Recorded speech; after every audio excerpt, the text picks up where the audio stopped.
কৃষি প্রণোদনা দিতে রাজি না হওয়ায় উপজেলা কৃষি কর্মকর্তাকে মারধরের অভিযোগ উঠেছে উপজেলা ছাত্রদল নেতার বিরুদ্ধে।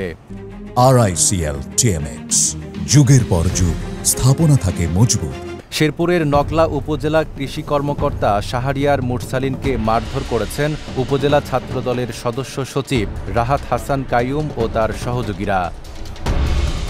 সিসিটিভি ফুটেজে দেখা যায় কৃষি কর্মকর্তাকে উপজেলা ছাত্রদলের সদস্য সচিব রাহাত মারধর করতে করতে অফিস কক্ষ থেকে বাইরে নিয়ে যায়। কৃষি কর্মকর্তার অভিযোগ, রাহাত ও ফজলু অফিসে এসে প্রণোদনা বণ্টনে ছাত্রদলের ভাগ দাবি করেন। তিনি এতে অস্বীকৃতি জানালে রাহাত এবং সহকারী ফজলু ক্ষিপ্ত হয়ে অকথ্য ভাষায় গালাগাল ও শারীরিকভাবে আক্রমণ করেন। পরে চিৎকার শুনে অন্য কর্মকর্তারা এগিয়ে এলে তারা পালিয়ে যায়। ঘটনার পর কৃষি কর্মকর্তা রাতে থানায় মামলা করেন। নকলা থানার ভারপ্রাপ্ত কর্মকর্তা আবুল কাশেম জানিয়েছেন, আসামিদের বিরুদ্ধে মামলা হয়েছে, তাদের গ্রেপ্তারে অভিযান চলছে।